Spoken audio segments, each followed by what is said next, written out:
Hello friends, welcome back to my channel. आज हम पढ़ने जा रहे हैं सिंप्लेक्स मेथड के क्वेश्चन को।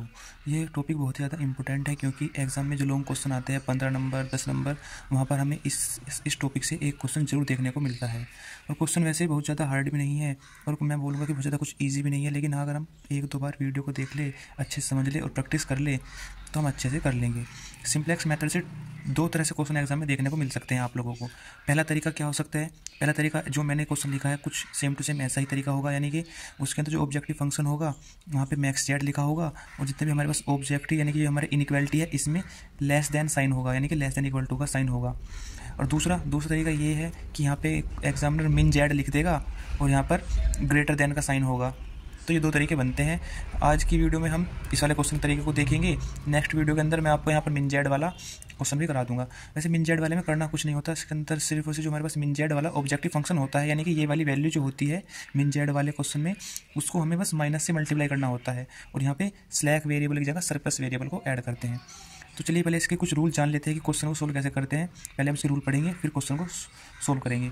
मैं आपको स्टेप बाय स्टेप समझाऊंगा और आपको जैसे मैं समझाऊंगा सिर्फ उनको फॉलो करना है और इस क्वेश्चन को दोबारा खुद से प्रैक्टिस करना है, आपका क्वेश्चन इजीली हो जाएगा। तो चलिए फ्रेंड्स पहले कुछ रूल पढ़ते हैं।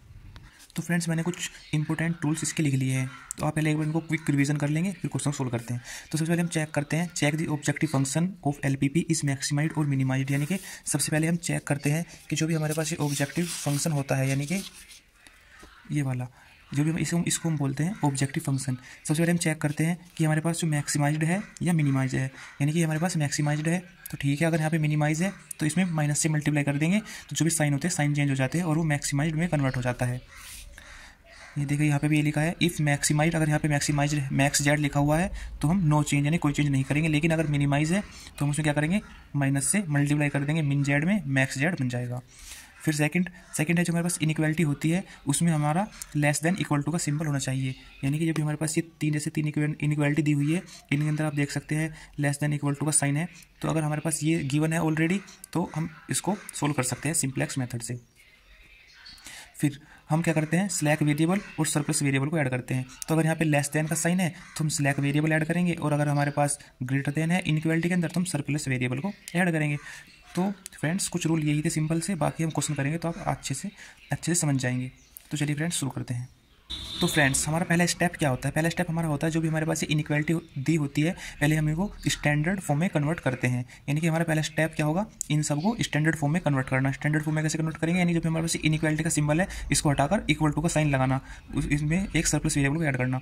तो हम लिखते हैं यहाँ पर पहले हमको लाइन लिखनी पड़ेगी कि by adding surplus variable convert the following inequality into standard form. तो चलिए मैं लिखता हूँ। तो फ्रेंड्स देखिए मैंने जो कि हमारे पास इनइक्वालिटी गिवन थी मैंने उसको स्टैंडर्ड फॉर्म में बदल लिया है। तो चलिए बताता हूँ कि मैंने इसको कैसे कन्वर्ट करा। तो जो भी हमारे पास पहली इनइक्वालिटी थी मैंने उसके अंदर पहले मैंने लिखा by introducing slack variable S1 S2 S3, यानी सबसे पहले हम 3 स्लैक वेरिएबल को इंट्रोड्यूस करेंगे जो भी हम तीनों इनइक्वालिटी के अंदर ऐड करेंगे। यानी हमारे पास तीन इनइक्वालिटी थी तो हमने 3 ही स्लैक वेरिएबल लिए S1 S2 S3, फिर हमने उसको उसके अंदर ऐड करा। यानी जो हमारे पास पहली इनइक्वालिटी थी उसके अंदर हमने S1 को ऐड कर दिया और साइन कैसा कर दिया हमने इक्वल टू लगा दिया, ठीक है ना। ऐसे ही हमने सेकंड इनइक्वालिटी के अंदर S2 को ऐड करा और थर्ड के अंदर S3 को ऐड करके इक्वल टू का सिंबल लगा दिया। इक्वेशन के अंदर हमारे पास किसके अंदर हो गई स्टैंडर्ड फॉर्म के अंदर कन्वर्ट हो गई। तो फ्रेंड्स आपको एक बात का ध्यान रखना है, जो भी आप स्लैक वेरिएबल इनइक्वालिटी के अंदर ऐड करेंगे उनको आपको जो हमारे पास ऑब्जेक्टिव फंक्शन होता है उसके अंदर भी ऐड करना है। तो यानी कि उसके अंदर आपको 0 से मल्टीप्लाई करके इनमें उसको ऐड करना है, ऐसे plus 0 S1 plus 0 S2 plus 0 S3। तो हमने जो भी हमारे पास ऑब्जेक्टिव फंक्शन था हमने उसके अंदर भी सिलेक्ट वेरिएबल ऐड कर दिया। तो पहला स्टेप हमारा कंप्लीट हो गया कि हमने जो भी हमारे पास इनइक्वालिटी थी हमने उसको स्टैंडर्ड फॉर्म में बदल दिया सिलेक्ट वेरिएबल को इंट्रोड्यूस कर। तो फ्रेंड्स अब हम क्या करेंगे, अब जो हमारा नेक्स्ट स्टेप होगा वो होगा हमारा initial basic feasible solution find करना। इसके अंदर हम S1 और S2 की वैल्यू को फाइंड करेंगे, यानी कि यहाँ पर X1 X2 और X3 की वैल्यू को जीरो कर S1 की वैल्यू फाइंड कर लेंगे, यहाँ पर X1 X3 की वैल्यू फाइंड करके S2 की वैल्यू फाइंड कर लेंगे और ऐसे इनको जीरो कर S3 की वैल्यू फाइंड कर लेंगे। तो चलिए इनिशियल बेसिक फिजिबल सॉल्यूशन निकालते हैं। तो चलिए चलते हैं अपने स्टेप नंबर 2 की ओर। तो फ्रेंड्स हमने नेक्स्ट लाइन लिख दी है an initial basic feasible solution is given by, जिसके लिए हमने x1 x2 और x3 को क्या कर दिया है 0, यानी जो भी हमारे पास इक्वेशन बनी है इनके अंदर हम x1 x2 को और x3 को 0 कर देंगे। तो जब हम इसके अंदर x1 को और x2 को और x3 को 0 कर देंगे तो S1 बचेगा, तो जिसकी वैल्यू क्या है 430। तो हमारे पास पहले S1 की वैल्यू कितनी आ जाएगी 430। ऐसे हम इसके अंदर x1 x2 इसके अंदर नहीं है तो x3 और x1 जीरो हो जाएंगे, s2 बचा, s2 की वैल्यू 460 और इसके अंदर जीरो करने के बाद s3 की वैल्यू 400। तो s2 की वैल्यू हमारे पास आएगी 460 और ऐसे ही s3 की वैल्यू आएगी हमारे पास 400। फ्रेंड्स, हमने अभी तक स्टेप 1 करा है, स्टेप 2 हम कर रहे हैं यानी कि हम इनिशियल बेसिक फिजिबल सॉल्यूशन निकाल रहे हैं। बस अब हमारा यहाँ पे एक मैट्रिक्स बनाना है, यानी जो भी हमारी इक्वेशन लिखी थी इन इक्वेशन को मैट्रिक्स फॉर्म में लिखना है। फिर हम अपनी सिंप्लेक्स टेबल बनाएंगे, सिंप्लेक्स टेबल से हम आगे की वैल्यू को फाइंड करेंगे। तो चलिए पहले हम इसको उसके अंदर यानी कि मैट्रिक्स फॉर्म में कन्वर्ट करते हैं इस इक्वेशन को। उसके लिए हम लिखेंगे राइटिंग। तो फ्रेंड्स, मैंने कंप्लीट कर दिया writing in a matrix form AX equal to B, यानी कि हम इसको AX equal to B form में लिखेंगे, जो कि हमने 11th 12th के अंदर जो मैट्रिक्स बनाए थे सेम टू सेम वैसा ही है। तो हम इक्वेशन के अंदर पहले जितने हमारे वेरिएबल थे सब वेरिएबल को लिख लेंगे, यानी कितने वेरिएबल है हमारे पास, x1 है, x2 है, x3 है, s1 भी है, s2 भी है और s3 भी है। तो मैंने यहाँ पे लिख लिया है x1 s2 x3 s1 s2 s3। तो इन सभी की वैल्यू को यहाँ पे फिल कर देंगे और हमारा मैट्रिक्स कंप्लीट हो जाएगा। तो पहले क्वेश्चन देखते हैं हम। इसके अंदर x1 की वैल्यू कोफिशिएंट कितना है, 1 है, x2 का कितना है, 2 है। तो यहाँ पे हम लिखेंगे x1 का कोफिशिएंट कितना है, 1 है, x2 का कितना था, 2 और x3 का कितना है, 1 है। तो यहाँ पे आएगा 1 और s1 का कोफिशिएंट कितना है, 1 है। और इक्वेशन इसके अंदर क्या, s2 और s3 का कोफिशिएंट यहाँ पे 0 है, यानी कि s1 s2 और s3 यहाँ पे नहीं है, तो उन्हें कोफिशिएंट को मैं लिखेंगे 0 0 0। ऐसे चलेंगे नेक्स्ट इक्वेशन के अंदर। यहाँ पे x1 का कोफिशिएंट कितना है, 3 है, तो यहाँ पे आ जाएगा 3 और x2 यहाँ पे x2 0 है तो 0 आ जाएगा, x3 का 2 है, 2 आएगा। यहाँ पे s1 0 है लेकिन s2 का 1 है, तो यहाँ पे s1 0 है हमारे पास, तो यहाँ पे 0 लिख देंगे। और s2 का कितना था, 1 और s3 भी 0 है वहाँ पर, इसके अंदर s3 भी नहीं है। तो इसमें चलेंगे x1 का कोफिशिएंट कितना है, 1 और x2 का 4 1 4 और यहाँ पे s1 s2 0 है, s3 का कोफिशिएंट 1 है। और फ्रेंड्स यहाँ पे देखिए आप x3 भी 0 है, तो x3 भी क्या है, 0।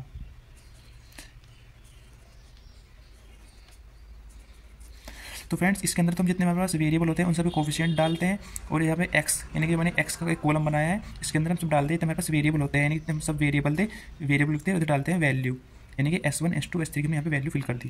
तो फ्रेंड्स अब हम बनाएंगे अपना पहली टेबल, वो भी उसकी सिंप्लेक्स टेबल बनाएंगे अब हम।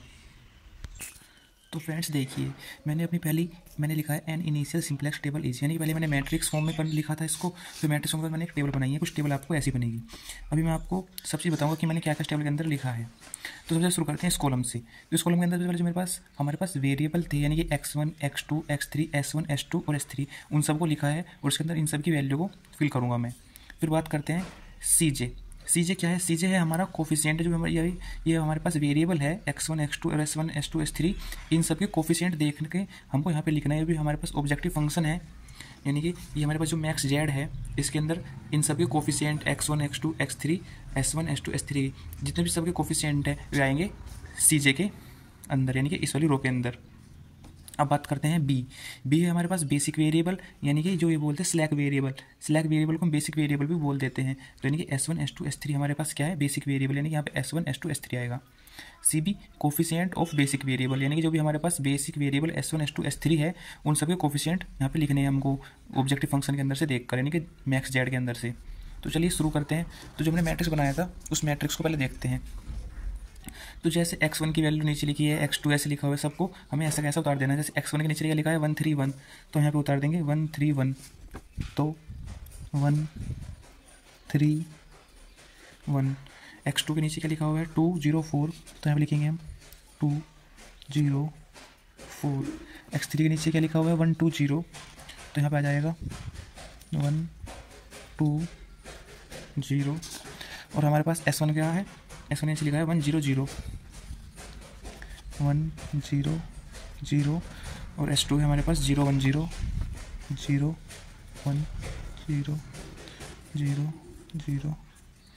इतना तो मुझे पता है कि आप मैट्रिक्स को देखकर इजीली वैल्यू यहाँ पे फिल कर लेंगे। अब बात करते हैं CJ। तो CJ मैंने क्या बोलता है, इन सब के कोफिशिएंट देखने हैं हमको ऑब्जेक्टिव फंक्शन के अंदर, यानी कि मैक्स जेड के अंदर। तो इन सभी कोफिशिएंट क्या क्या है हमारे पास, 3, x1 का कोफिशिएंट 3, x2 का कोफिशिएंट 2। तो x1 का कोफिशिएंट कितना था हमारे पास, 3, 2 5, यानी कि x3 का कोफिशिएंट 5 था, और S1 S2 S3 सबके 0 है, 0 0 0। तो देखिए फ्रेंड्स, मैंने इसका टेबल वैल्यू फिल कर दिया है। बी क्या है? बी है हमारे पास बेसिक वेरिएबल, यानी कि S1 S2 S3, S1 S2 और S3, तो ये हमारे पास बेसिक वेरिएबल आ गया। अब बात करते हैं सी बी क्या है? सी बी हमारे पास इन सभी कोफिशिएंट जो ऊपर लिखे हुए इन सभी कोफिशिएंट 0 0 0 0 0 0। अब एक कॉलम बच चुका है एक्स बी क्या है? एक्स बी जो हमने वैल्यू निकाली थी S1 S2 और S3, यानी कि जब हमने निकाला था इनिशियल बेसिक फीजिबल सॉल्यूशन में हमने फाइंड करा था S1 की वैल्यू, S2 की वैल्यू और S3 की वैल्यू। वो यहाँ पर लिखना है S1 की वैल्यू 430 460 और 400। तो यहाँ पर लिख देंगे हम इन सब की वैल्यू 430।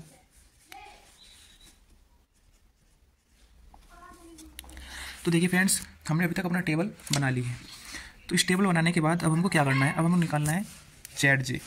तो ZJ आपको ध्यान से देखना है, ZJ हम कैसे निकालेंगे। तो जितने भी हमारे इस कॉलम के अंदर वैल्यू लिखी है 0 0 0, तो इन सब की 0, इनके जो भी कोरस्पॉन्डिंग जो भी हमारे पास ये है रो है, इन्हें मल्टीप्लाई करनी है, इसकी इससे मल्टीप्लाई करनी है और इसकी मल्टीप्लाई करनी है, इन सबको प्लस करना है। जैसे मैं बताता हूँ 0 × 1 प्लस 0 × 3 प्लस 0 × 1, यानी जब हम 0 की मल्टीप्लाई इनमें करेंगे तो सब 0 आएगा, इन सबको प्लस करेंगे मल्टीप्लाई करने के बाद तो भी 0 ही आएगा, तो यहाँ पे 0। ऐसे ही जब हम इसकी मल्टीप्लाई 2 में करेंगे 0, 0 की मल्टीप्लाई 0 करेंगे 0, 0 की मल्टीप्लाई करेंगे 4 में तो भी 0, उन सबको प्लस करेंगे 0। तो ऐसे हम पूरे इसके अंदर करेंगे तो सब में 0 ही 0 आएगा, 0 0 0।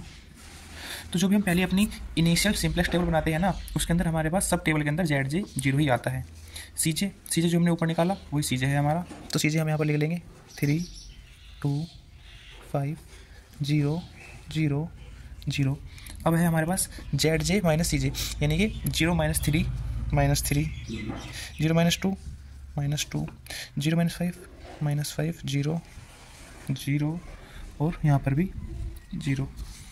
तो फ्रेंड्स देखिए, अब जो भी हमारा नेक्स्ट स्टेप होंगे इस टेबल को कंप्लीट करने के बाद हम देखेंगे कि अगर हमारे पास ZJ - CJ की वैल्यू अगर यहाँ पर पॉजिटिव आ जाती, यहाँ पर भी पॉजिटिव आती, यहाँ पर पॉजिटिव आती और बाकी सब 0 रहता, या सब 0 हो जाता या सब पॉजिटिव हो जाते, यानी कि हमारे ZJ - CJ नेगेटिव नहीं आना चाहिए। अगर हमारे पास यहाँ पर कोई भी नेगेटिव वैल्यू नहीं होती तो हमारा क्वेश्चन यहीं पर ख़त्म हो जाता और हमारा यहीं पर आंसर आ जाता। लेकिन यहाँ पर अगर हमारे पास नेगेटिव वैल्यू आ जाती है तो हम एक मिनिमम रेशो फाइंड करते हैं, फिर हमको एक नेक्स्ट टेबल बनानी पड़ती है, यानी जैसे टेबल हमने बनाई है हमें एक और टेबल बनानी पड़ेगी क्योंकि हमारे पास नेगेटिव वैल्यू है। तो वैसे जो क्वेश्चन होता है ये क्वेश्चन ज़्यादातर हमारा 2 या 3 टेबल में ख़त्म हो जाता है, यानी कि 2 टेबल तो बनती है और या तीसरी टेबल बनानी पड़ सकती है हमको कभी कभी। तो यहाँ पे हमारे पास ZJ - CJ क्योंकि माइनस आ चुका है तो हम पहले मिनिमम रेशो फाइंड करेंगे फिर नेक्स्ट टेबल बनाएंगे। तो चलिए पहले हम मिनिमम रेशो फाइंड करते हैं। मिनिमम रेशो फाइंड करने के लिए आपको जो भी ZJ - CJ के अंदर सबसे ज़्यादा नेगेटिव यानी कि मोस्ट नेगेटिव वैल्यू को सिलेक्ट करना है। इनमें सबसे मोस्ट नेगेटिव कौन है? -5, तो उसको हम पहले ऐसे बॉक्स में बंद कर लेंगे, यानी हमारे पास मोस्ट नेगेटिव वैल्यू है। फिर हम इसके कोरस्पॉन्डिंग उसको देखेंगे जो भी हमारे पास कॉलम है, यानी कि x3 का कॉलम इसके सेम टू सेम ऊपर आ रहा है, तो हमारा हम लिखेंगे मिनिमम रेशो, लिख दिया मिनिमम R यानी कि मिनिमम रेशो।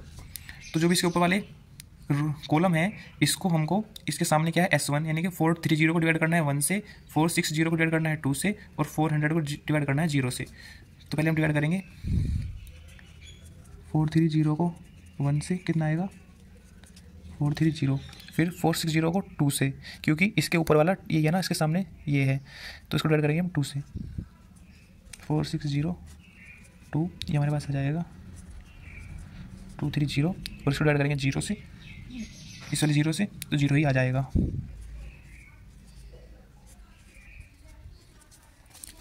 तो फ्रेंड्स हमने मिनिमम रेशो निकाल लिया है। अब मिनिमम रेशो में से हमको जो भी हमारे पास सबसे मिनिमम वैल्यू है 0 को छोड़कर जो भी हमारे पास सबसे मिनिमम वैल्यू है हम उसको सेलेक्ट करते हैं, क्योंकि हमारे पास जो मिनिमम रेशो होता है उसके अंदर 0 और नेगेटिव वैल्यू को छोड़कर सबसे छोटी वैल्यू जो होती है उसको सेलेक्ट करते हैं। तो 0 को हम छोड़ देंगे, सेलेक्ट नहीं करने के, तो इन दो में से सबसे छोटा कौन है ये वाला, हम इसको सेलेक्ट कर लेंगे। तो जब हम इसको सेलेक्ट कर लेंगे हमको ऐसे करते करते इसके सामने आना है और जहाँ पर 5 है इसके सामने आपको यानी 2 इसके सामने है और 5 के सामने 2 है, यानी कि हम 2 को क्या कर लेंगे बॉक्स में बंद। ये हो गया हमारा की एलिमेंट, ये हमारे पास की एलिमेंट हो गया और किसके अंदर है x3 वेरिएबल के अंदर है। तो x3 को बोलते हैं हम इनर वेरिएबल, यानी कि जो हमारा ये अब आएगा वेरिएबल, और जो हमारे सामने वाला होता है इसको बोलते हैं आउटर वेरिएबल, यानी कि हमारा x2 की जगह अब x3 आ जाएगा नेक्स्ट टेबल के अंदर। तो इतना फाइंड कर लिया।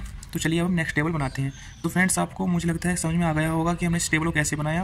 पहले हमने टेबल बनाई, फिर जेड से माइनस सी से निकाला, हमारे पास नेगेटिव वैल्यू आई। अगर नेगेटिव वैल्यू नहीं आती, पॉजिटिव वैल्यू आती तो हमारा क्वेश्चन यहाँ पे खत्म हो जाता। लेकिन अगर नेगेटिव वैल्यू आती है तो हम मिनिमम रेशो फाइंड करते हैं। मिनिमम रेशो से मिनिमम वैल्यू को लेते हैं और फिर हमारा ऐसे की एलिमेंट बन जाता है। फिर हम नेक्स्ट टेबल बनाते हैं। तो जो नेक्स्ट टेबल बनेगी वो इसी टेबल की हेल्प से बनेगी। तो चलिए मैं नेक्स्ट टेबल बनाता हूँ। तो फ्रेंड्स मैंने इनिशियल टेबल के बाद अपनी पहली फर्स्ट आइटरेशन टेबल बना ली है।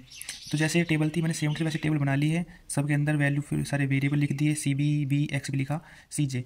तो जब हमारे नेक्स्ट टेबल बनेगी, जो हमारे पास पहली टेबल थी उसके अंदर जो सी जे था, सी जे के अंदर वही सेम से वैल्यू उतार देनी है आपको। फिर उतना करने के बाद आपको सबसे पहले इस बी वाले इसको कॉलम को फिल करना है। तो कैसे फिल करेंगे? तो जो हमारे पास S1 था, S1 में कोई चेंज नहीं है, सबसे पहले हम S1 को ऐसे कैसे उतार देंगे। तो यहाँ पर लिखेंगे हम S1। फिर बारी आती है S2 की। तो जो हमारे पास S2 इसके अंदर यानी कि जो भी ये वाली रो है इसके अंदर हमारे पास की एलिमेंट है। तो मैंने क्या बताया था, जो भी हमारे पास की एलिमेंट है इसको बोलते हैं हम इनकमिंग वेक्टर, इसको बोलते हैं आउटगोइंग वेक्टर। यानी कि यहाँ से S2 जाएगा और X3 आएगा। तो यानी कि यहाँ पे S2 की जगह क्या जाएगा, X3 आ जाएगा इस बार। तो यहाँ पे लिखेंगे हम X3 और S3 को भी ऐसा कैसे उतार देंगे हम S3 को। इतना उतारने के बाद फिर हम फिल करेंगे सी बी को कॉलम, सी बी वाले कॉलम को। तो उसके अंदर आता है कोफिशिएंट, यानी कि जैसे हमने यहाँ लिखा था S1 का कोफिशिएंट, S2 का कोफिशिएंट, S3 का। तो ऐसे यहाँ पे कोफिशिएंट कितना आएगा S1 का। S1 का कितना है 0, तो यहाँ पे 0 फिल कर देंगे हम। X3 का कितना है 5, तो यहाँ पे आ जाएगा 5। S3 का कितना है 0, तो यहाँ पे कितना आ जाएगा 0। तो फ्रेंड्स इतना करने के बाद हम फिल करते हैं इस वाली वैल्यू को। तो कैसे फिल करेंगे? सबसे पहले हम फिल करते हैं जिसके अंदर की एलिमेंट था। तो की एलिमेंट हमारे पास सेकंड रो के अंदर था। तो हमें जो नेक्स्ट टेबल बनेगी उसके अंदर हमको चीज़ करनी होती है, जो भी हमारे पास की एलिमेंट होता है उसको 1 बनाना होता है। तो यहाँ पे 2 है, हमको इसके अंदर 1 बनाकर लिखना है। तो हम इसको 1 कैसे बनाएंगे? अगर देखिए जो हमारे पास ये पूरी पूरी रो है, अगर हम इसको 2 से डिवाइड कर दें, ये भी 2 से डिवाइड होगा, तो 2 1 जा 2, यहाँ पे 1 बन जाएगा। तो हम इसको पूरी को 2 से डिवाइड कर देंगे। तो जब हम इसको 2 से डिवाइड करेंगे 4 6 0 को, तो यहाँ पे आ जाएगा 2 3 0। तो यहाँ पे कितना आएगा 2 3 0। इसको डिवाइड करेंगे 3/2, 3/2, 0/2 0 और 2/2 1 हो जाएगा हमारे पास, जैसे हमें 1 बनाना था। 0/2 0 आएगा इसके अंदर। यहाँ पे आएगा इसके अंदर 1/2, यहाँ पे 0/2 0।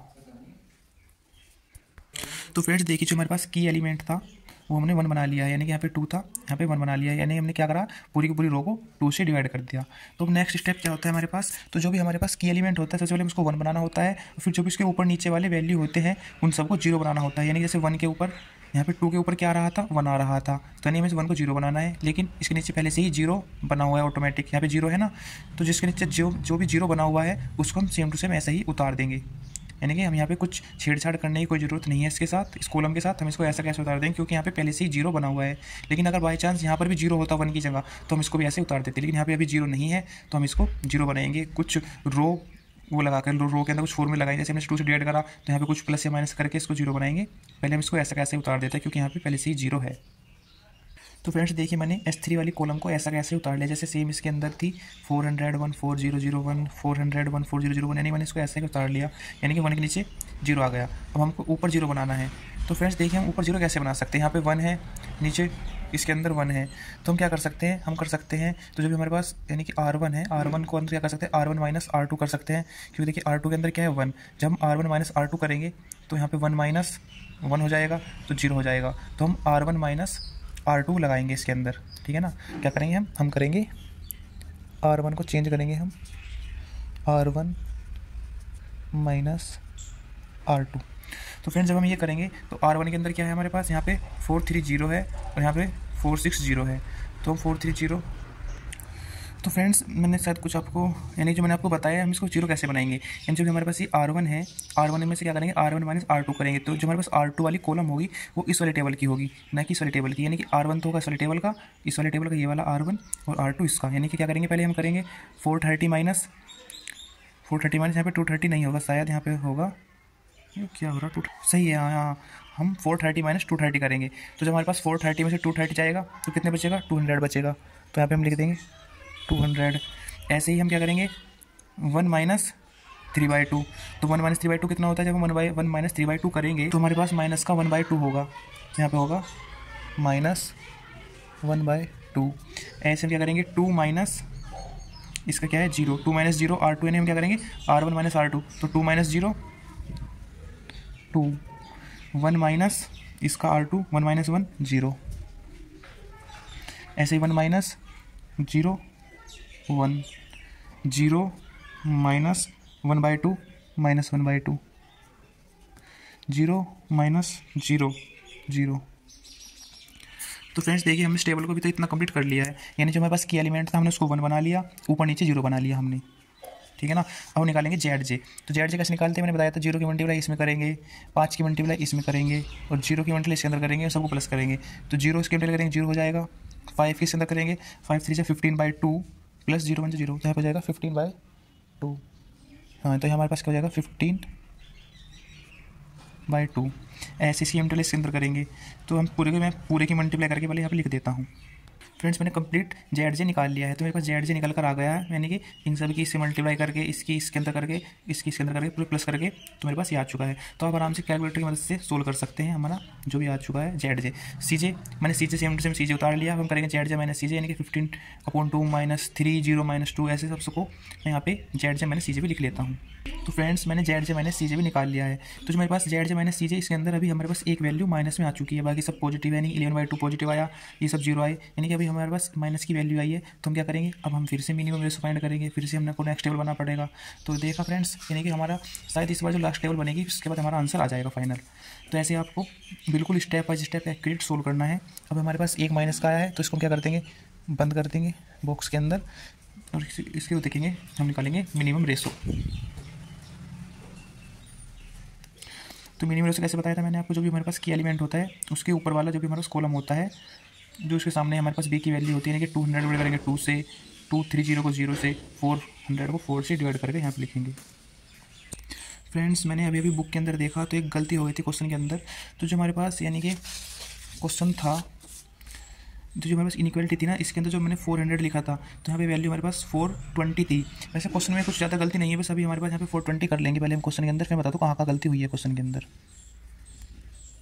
420 कर लेंगे, यहाँ पे 420 हो जाएगा। फिर हमने जो ये निकाला था यहाँ पर भी 420 कर लेते हैं, और यहाँ पे मैंने 420 कर लिया है। तो वैसे ज़्यादा कुछ गलती नहीं है, बस अभी 420 वैल्यू मैंने सही कर लिया। तो मैंने मिनिमम रेशो यानी कि हम कहाँ तक आ चुके थे, हमने जेड जे मैंने सी जे निकाल लिया था, यहाँ पे हमारी नेगेटिव वैल्यू आई थी। इसके बाद हमने मिनिमम रेशो फाइंड करा, तो जो हमारे पास मिनिमम रेशो आया, पहले 100 आया, 105 आया और 0 आया। तो हमें जो भी हमारे सबसे छोटी वैल्यू होती है 0 और माइनस वैल्यू को छोड़कर हम उसको सेलेक्ट करते हैं। तो छोटी क्या है 100 है, तो हम 100 को सेलेक्ट करेंगे, हम इसके बिल्कुल जहाँ पे है इसके सामने, और ऐसे करते आएंगे तो देखेंगे 2 और 2 बिल्कुल उस पर आ रहा है पॉइंट पे, यानी कि क्रॉस कर देगा दूसरे को यहाँ पे। तो ये हमारे पास क्या होगा, की एलिमेंट होगा। और जो हमारे पास x2 होगा इनकमिंग वेक्टर होगा, और s1 क्या होगा, आउटगोइंग होगा। जो भी हमारे पास नेक्स्ट टेबल बनेगी उसके अंदर s1 की जगह x2 आ जाएगा। तो चलिए नेक्स्ट टेबल बनाते हैं। तो फ्रेंड्स मैंने अपनी सेकंड आइटरेशन की टेबल बना ली है। तो सबसे पहले मैंने क्या बताया था, इसके अंदर सबसे पहले हम फिल करते हैं बेसिक वेरिएबल को, यानी जो भी हमारे पास इनकमिंग होता है या आउटगोइंग होता है। तो अभी हमारे पास देख सकते हैं, जो हमारे पास इसके अंदर इस वाली रो के अंदर आया था, यानी x2 इनकमिंग था और s1 आउटगोइंग था, यानी यहाँ पे s1 की जगह x2 को लिख देंगे। तो यहाँ पे क्या आ जाएगा, x2 आ जाएगा, बाकी x3 s3 ऐसा कैसे आएगा, यहाँ पे क्या आ जाएगा x3 और s3, ठीक है ना। फिर हम तो लिखते हैं कोफिशिएंट, यानी कि x2 का कोफिशिएंट कितना है c यानी कि जो भी हमारे पास ऑब्जेक्टिव फंक्शन होता है उसके अंदर कोफिशिएंट देखते हैं, सभी वही है। तो x2 की वैल्यू कितनी है 2 है इसका कोफिशिएंट, तो यहाँ पे लिख देंगे हम 2, x3 का 5 और s3 का 0। तो हमारे पास नेक्स्ट स्टेप क्या होता है, जो भी हमारे पास की एलिमेंट होता है उसको 1 बनाना। तो 1 कैसे बना सकते हैं, अगर हम इस पूरी रो को 2 से डिवाइड कर दे तो यहाँ पे 2 से डिवाइड होगा 1 बन जाएगा। तो जब इसको 2 से डिवाइड करेंगे तो बन जाएगा 100 माइनस 1/2/2 कितना हो जाएगा, -1/4, यहाँ पर हो जाएगा 1, x3 0/2 0, 1/2 -1/2/2 -1/4, s3 0/2 0, तो फ्रेंड्स देखिए, मैंने की एलिमेंट को 1 बना लिया है। फिर हमारे पास क्या होता है, जो भी की एलिमेंट के नीचे या ऊपर वाली वैल्यू होती है उनको क्या करते हैं, 0 बनाते हैं। ऊपर तो खैर कुछ है नहीं, तो नीचे क्या है, नीचे ये वाली रो है, इसके अंदर पहले से ही 0 बना हुआ है, तो हम इस वाली रो को ऐसा का ऐसा ही उतार देंगे। यहाँ पे 4 है, 4 को हम 1 बनाएंगे। तो पहले हम इसको ऐसा का ऐसा ही उतार लेते हैं x3 वाली रो को।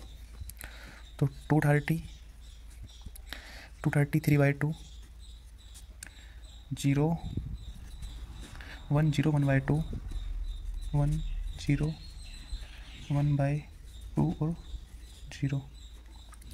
तो फ्रेंड्स मैंने x3 वाली रो को ऐसा का ऐसा ही उतार लिया है। अब हमारे पास बचता है s3। तो देखिए हम s3 को 4 को हम कैसे 0 बना सकते हैं। तो 4 को 0 बनाने के लिए हम क्या कर सकते हैं, हमें इस वाली यानी जो भी हमारे पास इसके अंदर है, हमें इस वाली रो की उसका हेल्प लेना होगा। तो हेल्प कैसे ले सकते हैं, जो भी हमारे पास x3 यानी कि 4 में से क्या माइनस कर सकते हैं कि ये 0 हो जाए। तो देखिए हम क्या करेंगे, अब अगर हम इस वाली रो के अंदर 4 से मल्टीप्लाई कर कर इसके अंदर से माइनस कर दे तो यह 0 हो जाएगा। कैसे, जब हम इसके अंदर 4 से मल्टीप्लाई करेंगे तो इसके अंदर पूरे के अंदर 4 से मल्टीप्लाई होगी, यहाँ पे क्या बन जाएगा, 4 बन जाएगा। और जब हम इस यानी कि R3 माइनस R1 करेंगे तो ये ऑटोमेटिक 0 हो जाएगा। तो हम करते हैं, मैं लिख देता हूँ नीचे, हम क्या करने जा रहे हैं, R3 को चेंज करेंगे, R3 माइनस 4R1। तो देखिए R3 हमारे पास क्या है, R3 है हमारे पास 420 माइनस 4R1 100, यानी कि इसके अंदर करेंगे, यानी इस पूरी के अंदर 4 से मल्टीप्लाई कर देंगे तो ये कितना हो जाएगा 400। फिर करेंगे 420 माइनस 400 20। तो फ्रेंड्स यानी कि आपको पहले रूल को पहले फॉलो करना है और फिर उससे माइनस करना है। पहले मैं इसको कर लेता हूँ फिर आपको समझाता हूँ।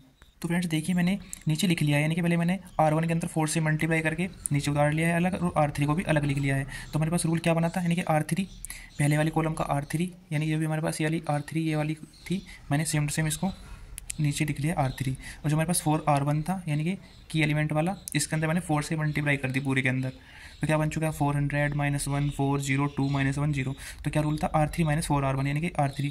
420 माइनस 400 कितना आएगा हमारे पास, 420 में से 400 का कितना बचा, 20 बचा।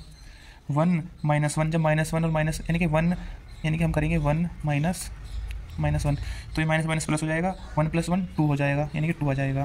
फिर करेंगे 4 माइनस 4 0 0 माइनस 0 0 0 माइनस 2 0 और -1 पहले से ही है, माइनस माइनस प्लस हो जाएगा, यानी कि प्लस का 1 1 माइनस 0 1। अब हम इसको सेम टू सेम यहाँ पे उतार देंगे। क्या है हमारे पास यहाँ पे, सॉरी यहाँ पे 20 आएगा ना कि 200।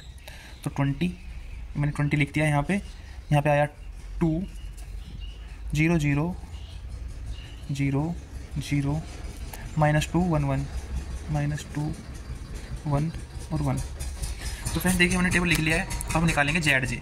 तो ZJ कैसे निकालते हैं, 2 की मल्टीप्लाई इसके अंदर करेंगे, तो 2 की मल्टीप्लाई इसके अंदर करेंगे, 5 की इसके अंदर करेंगे, 0 की इसके अंदर करेंगे, फिर सबको प्लस कर देंगे। तो जैसे हम पिछले टेबल में करते आ रहे हैं सेम टेबल में ऐसे करेंगे, 2 की यूनिट इसके अंदर करेंगे तो माइनस का 2/4 यानी कितना हो जाएगा, माइनस का 1/2 प्लस 5 3 से 15/2 प्लस 0। तो इन सबको आप कैलकुलेटर की मदद से करिए और यहाँ पे लिखिए, मैं भी करके लिखता हूँ। तो फ्रेंड्स मैंने ZJ लिख लिया है। तो जो मेरे पास ZJ आया है हमारे पास 4 0 0 1 2 0। तो अब हम निकालते हैं, नहीं फ्रेंड्स शायद मैंने कुछ गलती कर दिया। फ्रेंड्स रुकिए मैं भी इसको काटता हूँ, ये मैंने कुछ गलत लिख दिया यहाँ पर। फ्रेंड्स ये मैंने यहाँ पे ZJ नहीं दिया, ये मेरे पास मैंने ZJ माइनस CJ लिख दिया है डायरेक्ट। यानी कि जब आप इसको ZJ यहाँ पे यानी कि इसकी मल्टीप्लाई इसके अंदर करेंगे, इसकी मल्टीप्लाई इसके अंदर करेंगे, इसके अंदर करेंगे, प्लस करके जो भी वैल्यू आप ZJ की निकालेंगे, फिर CJ यानी कि CJ ये रहा, इसको माइनस करेंगे तो हमारे पास यही आएगा, यानी कि 4 0 0 1 2 0। ये हमारे पास ZJ नहीं है, ये हमारे पास ZJ माइनस CJ आया। ये मैंने इसलिए किया क्योंकि जो गाइस मेरे फ़ोन की जो बैटरी है ये बिल्कुल डाउन होने वाला है, और अगर मैंने अभी इसको बीच में ज़्यादा और देर चलाया तो मेरी वीडियो भी नहीं रिकॉर्ड हो पाएगी। तो फ्रेंड्स मैंने ZJ मैंने CJ निकाल लिया, तो हमारे पास देखिए इस बार कोई भी नेगेटिव वैल्यू नहीं आई है। यानी कि हमारा क्वेश्चन, मैंने क्या कहा था, जब भी हमारे पास ZJ माइनस CJ अगर हमारे पास ग्रेटर देन इक्वल टू 0 आ जाएगा तो हमारा आंसर आ जाता है। तो आंसर हम क्या करते हैं, यानी जो हमारे पास मैक्सिमाइज Z की वैल्यू हम निकालेंगे तो वो कैसे फाइंड करते हैं। अब हम लिखेंगे, हमने लिख दिया since all ZJ minus CJ greater than equal to 0 then solution is optimum and given by x2 100 और x3 200। तो जो हमारे पास टेबल आई थी इसके अंदर देख सकते हैं आप, x2 की वैल्यू कितनी है 100 आई, x3 की कितनी आई 230 आई। तो जो हमारे पास सिंप्लेक्स मेथड होता है इसके अंदर हमारे पास किन्हीं भी दो कोफिशिएंट की वैल्यू निकल कर आती है। तो x1 x2 या x3 x2 यानी किन्हीं भी दो की आती है, तो हमारे पास x2 और x3 की वैल्यू निकल कर आई है। तो जो हमारे पास अब मैक्स Z होगा उसका आंसर क्या होगा, मैक्सिमम Z इक्वल टू हम करेंगे CB इंटू एक्स बी, यानी कि C B multiply X B. Table के अंदर देखते हैं सी बी क्या है, 2 मल्टीप्लाई 100, यानी कि 2 multiply 100 plus 5 multiply 230, 5 multiply 230 plus 0 multiply 20, तो यहाँ कितना हो जाएगा, 200 हो जाएगा हमारे पास, प्लस ये हमारे पास हो जाएगा 5 मल्टीप्लाई 0, 5 3 15 का 5 का कैरी लगा 1, 5 2 10 और 1 11 प्लस 0। तो ये हमारे पास आंसर क्या आएगा, आंसर हमारे पास आएगा 0 5 3 3। सॉरी यहाँ पे बनाएगा, तो जो भी हमारे पास मैक्सिमम जेड आएगा, यानी कि मैक्स जेड बराबर हमारे पास कितना आ चुका है, 135।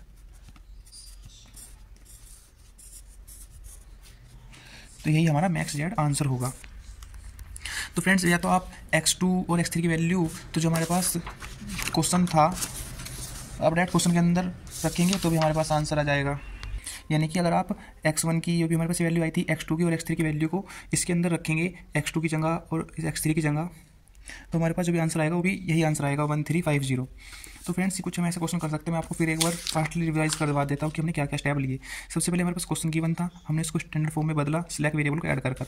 उसके बाद हमने इनिशियल फीजिबल सॉल्यूशन फाइंड किया, जहाँ से हमारे पास S1 S2 और S3 की वैल्यू निकल कर आई। फिर हमने इन इक्वेशन को मैट्रिक्स फॉर्म में रिप्रेजेंट किया। रिप्रेजेंट करने के बाद फिर हमने अपनी पहली वो बनाई initial feasible table, simplex table. तो पहले हमने सिंप्लेक्स टेबल बनाई जिसके अंदर हमारे पास सी बी था, बी था और एक्स बी था। बी क्या था, हमारे पास बेसिक वेरिएबल थे। सी बी क्या था, इनकी जो भी हमारे पास कोफिशिएंट था ऑब्जेक्टिव फंक्शन के अंदर वो था।